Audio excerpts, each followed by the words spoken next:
नमस्कार साथियों, आज एक बहुत ही महत्वपूर्ण टॉपिक को लेकर मैं फिर से आप लोगों के सामने उपस्थित हूँ। साथियों, आज का जो मेरा टॉपिक है वो उत्तराखंड के अंदर मेडिकल कॉलेज के 1455 पदों पर डॉक्यूमेंट वेरिफिकेशन के लिए टाइम टेबल जारी हो चुका है। कितना आप संतुष्ट हैं, कितना नहीं, मैं इस चीज़ को भली भांति समझ रहा हूँ। मैं देख रहा हूँ अब लोग सक्रिय हो रहे हैं। मैं देख रहा हूँ अब लोगों के अंदर क्यूरियोसिटी बढ़ने लगी है। अब लोग अपनी जॉब के लिए कहीं ना कहीं सक्रिय होते हुए दिख रहे हैं। साथियों, आपको याद होगा मैंने मेडिकल कॉलेज और स्वास्थ्य विभाग के पदों को एक साथ भरने की बात शुरू में ही कही थी, जब सिर्फ स्वास्थ्य विभाग के पदों पर विज्ञप्ति आ रही। तब पूरे प्रदेश में किस तरह से मेरा विरोध किया गया और आप ही लोगों के द्वारा विरोध किया गया। आप वही लोग हैं जो उस समय कह रहे थे कि नहीं, बिल्कुल हमारे सीनियर सही कर रहे हैं, इसी तरीके से भर्ती होनी चाहिए, इसी तरीके से चीज़ें होनी चाहिए। बबलू जो कह रहा है गलत कह रहा है। बबलू का विरोध पूरे प्रदेश में किया जा रहा था। किस तरीके से आप लोग विरोध कर रहे थे, आप लोगों को अच्छे से याद होगा। फेसबुक, व्हाट्सएप, पूरी तरीके से एक ट्रेंड चला था बबलू का बाइकआउट करने का। मेरा कहना सिर्फ इतना था कि मेडिकल कॉलेज और स्वास्थ्य विभाग के पदों को एक साथ भरा जाए, जिसके विरोध में आप लोगों ने, पूरे प्रदेश के बेरोजगार नर्सेज ने एकता दिखाई और मेरा बाइकआउट किया। आज आपको एहसास हो रहा होगा कि आपने क्या किया। उस समय मैंने कहा था कि अगर आप लोग अभी स्वास्थ्य विभाग के 1564 पदों के साथ मेडिकल कॉलेज के पदों पर भर्ती प्रक्रिया एक साथ पूरी करवाने के लिए आगे नहीं आएंगे तो आगे हम लोगों को दिक्कत होगी। आप समझिए, मेडिकल कॉलेज के 1455 पदों पर डॉक्यूमेंट वेरिफिकेशन 1999 से शुरू है। इससे पहले 1998 से था स्वास्थ्य विभाग में। फिर से वही चीज़ें रिपीट हो गई।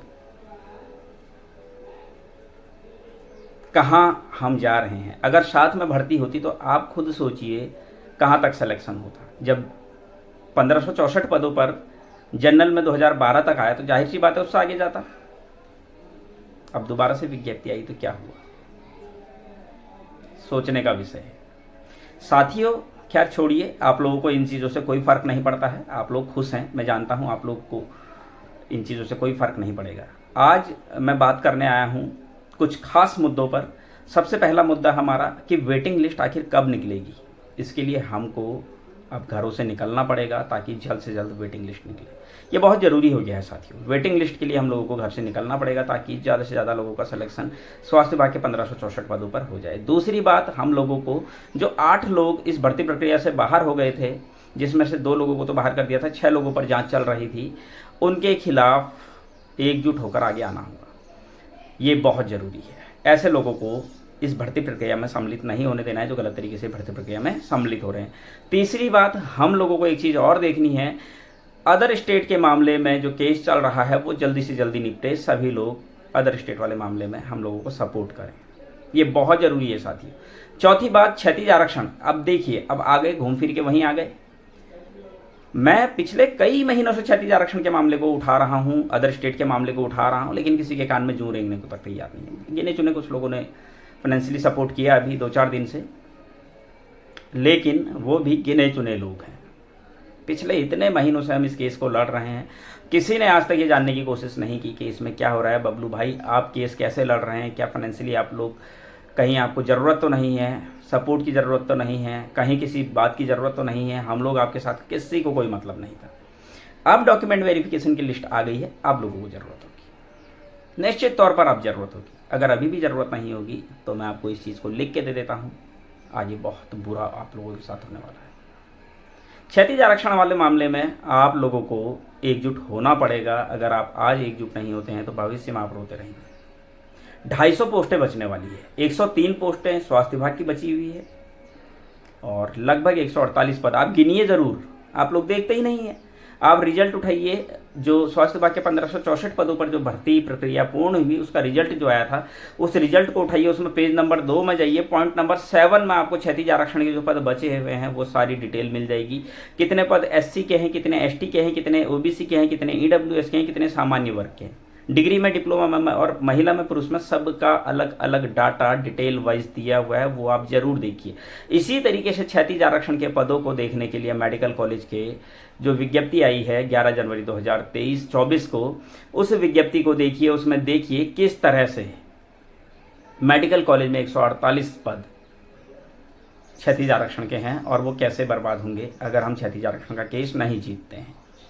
साथियों, मैं चाहता तो मैं भी इस केस को छोड़ सकता था, लेकिन मैंने ये केस इसलिए पकड़ा, कहीं ना कहीं हमारे ही प्रदेश के, हमारे ही साथ के युवाओं का भला इसमें होना है। मेरा कोई निजी स्वार्थ तो नहीं था। निजी स्वार्थ जिसको अपना साधना था उसने अपना निजी स्वार्थ साध लिया, वो साइड हो गया, उन्होंने अपना जो करना था कर लिया। आप लोगों ने ऐसे ही लोगों का सपोर्ट किया, ऐसे ही लोगों को हीरो बनाकर रखा, और जो असल मायने में धरातल पर काम कर रहे थे उनका आप लोगों ने बाइकआउट किया, उनको हमेशा आपने गालियां दी। आज आपको चीज़ें समझ में आ रही होगी, सबको नहीं समझ में आ रही होगी, आज भी लोग अंधभक्ति में चूर होंगे, लेकिन जिन लोगों को समझ में आ रही होगी वो हो सकता है अपना भविष्य बचाने के लिए आगे आएंगे और भविष्य बचाने में सक्षम हो पाएंगे। लेकिन जो लोग आज भी अंधभक्ति में पागल हैं उनका भविष्य खत्म है ही नहीं, ये बात निश्चित है। साथियों, हमारे पास जो मुद्दे हैं वो क्षैतिज आरक्षण में 250 पोस्टें हम बचा लेंगे। अदर स्टेट बहुत बड़ा मुद्दा है भाई लोगों, बहुत बड़ा मुद्दा, सभी लोगों के लिए कह रहा हूं।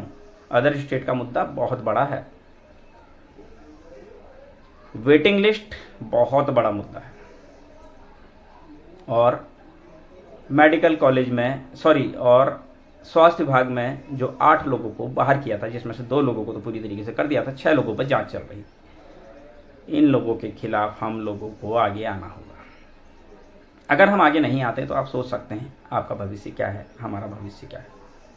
आज भी अगर आप लोग जागरूक नहीं होते हैं, आज भी अगर आप लोग अंधभक्ति में मसरूफ रहते हैं, तो फिर भगवान ही आप लोगों का भला कर सकता है।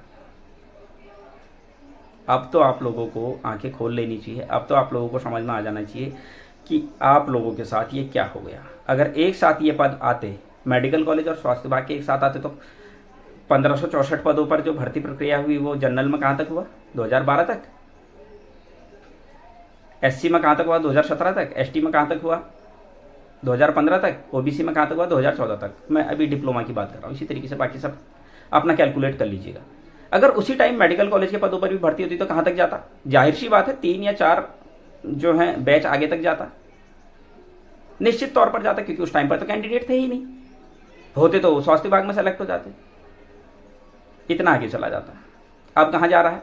अब आपको खुद पता होगा कहां जा रहा है। तो ये काम आपके खुद के होशियारी की वजह से ये चीज़ें हुई है। आप ब्लेम किसी के ऊपर नहीं कर सकते हैं। आप ये मत बोलिए चिकित्सा चयन बोर्ड ने ये कर दिया या फिर सरकार ने हमारे साथ, किसी ने कुछ नहीं किया। ये हमारी खुद की गलतियां हैं। अपनी गलतियां दूसरे के ऊपर मढ़ने की कोशिश ना करें। चिकित्सा चयन बोर्ड पूरी ईमानदारी से अपना काम कर रहा है, सरकार पूरी ईमानदारी से अपना काम कर रही है। हम अगर निकम में रहें तो इसमें सरकार की क्या गलती है या फिर चिकित्सा चयन बोर्ड की क्या गलती है? मैं किसी को भी इसमें गलत नहीं कहूँ। हम आज तक वेटिंग लिस्ट के लिए कभी गए ही नहीं आगे।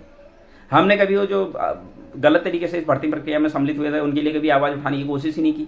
हम क्षैतिज आरक्षण के लिए कभी आगे आए ही नहीं। हम अदर स्टेट को बाहर करने के लिए कभी आगे आए ही नहीं। और हम बोलते हैं सरकार गलत है, हम बोलते हैं चिकित्सा चयन बोर्ड गलत है। कोई गलत नहीं है, गलत हम हैं। हम अपने अधिकारों के प्रति जागरूक नहीं है। वो तो अपना पूरा ईमानदारी से काम कर रहे हैं ना, उनको आप कैसे ब्लेम कर रहे हैं बताइए? अपनी गलती आप नहीं देखेंगे, बस हमेशा दूसरे के ऊपर जो है गलती मढ़ने का काम करेंगे। गलतियां हमारी है, हमें इस चीज़ को एक्सेप्ट करना पड़ेगा। आज भी अगर हम लोग जागरूक नहीं होते हैं, देखिए आज हमें वेटिंग लिस्ट के लिए डीजी हेल्थ जाना होगा, जल्द से जल्द वेटिंग लिस्ट निकलवानी होगी और लगातार चाहे स्वास्थ्य मंत्री जी के पास जाना पड़े, चाहे सचिव साहब के पास जाना पड़े, चाहे डीजी हेल्थ जाना पड़े, हर जगह हमें चक्कर लगाने होंगे। जो संविदा एवं बेरोजगार महासंघ के नेतृत्व में शैलेश राणा जी जो काम कर रहे थे, उस मामले में हमें आगे आना होगा। अदर स्टेट को बाहर करने के लिए हमको आगे आना होगा। क्षैतिज आरक्षण के पदों को हाईकोर्ट से हमें हर हाल में जीतना है। इस केस के लिए हमें आगे आना होगा। ये मुद्दे हैं आज बहुत इंपॉर्टेंट। अगर आज इन मुद्दों को आप छोड़ देते हैं तो जिंदगी भर आपके पास पछताने के अलावा दूसरा कोई रास्ता नहीं है। डिपेंड आपके ऊपर करता है कि आज भी आप क्या डिसीजन लेते हैं। बहुत सारे लोग आज भी इंतजार कर रहे होंगे बबलू भाई का विरोध किया जाए, तो आपका स्वागत है, आप करें। पहले भी मेरा विरोध हुआ है, आप आज भी कर सकते हैं। कुछ लोग होते हैं जिनको लग रहा होगा बबलू तो गलत बात करता है, बबलू भर्ती रोकना चाहता है, उस टाइम पर यही कहा गया था ना, बबलू भर्ती रोकना चाहता है। ईमानदारी से आप अपने दिल पर हाथ रख के सोचिएगा आपने क्या किया। आज भी आप यही सोच रहे होंगे बबलू का बाइकआउट करते हैं। बहुत सारे लोगों के दिल में अभी भी यही चल रहा होगा। मेरा बाइकआउट करके अगर आपका फ़ायदा हो रहा है तो प्लीज़ आप करें। आपको कितना बेनिफिट हो रहा है ये आपको देखना ज़रूरी है। अंधभक्ति ना करें, बस इतना चाहता हूँ। मैं धन्यवाद करना चाहूँगा चिकित्सा चयन बोर्ड का, उन्होंने डॉक्यूमेंट वेरिफिकेशन का टाइम टेबल जारी किया। मैं धन्यवाद करना चाहूँगा हमारे स्वास्थ्य मंत्री जी का, वो लगातार इस फील्ड में बहुत अच्छा काम कर रहे हैं, पूरी ईमानदारी के साथ काम कर रहे हैं। वो पद निकाल रहे हैं, इतने पद आज तक किसी ने नहीं निकाले। ये पहले स्वास्थ्य मंत्री हैं जो बहुत बड़े विजन के साथ काम कर रहे हैं। साथियों, मैं आपको 4 मुद्दे बता चुका हूँ: क्षतिज आरक्षण, अदर स्टेट, वेटिंग लिस्ट और जो गलत तरीके से इस भर्ती प्रक्रिया में सम्मिलित हुए हैं। हमें इन मुद्दों पर काम करना है। उम्मीद करता हूँ आप लोगों को चीज़ें समझ में आ रही होगी। जिसको नहीं आ रही है मैं उसके लिए कुछ नहीं कर सकता हूँ। जिसको चीज़ें समझ में आ रही है, उम्मीद करता हूँ वो हमें सपोर्ट करेंगे। धन्यवाद।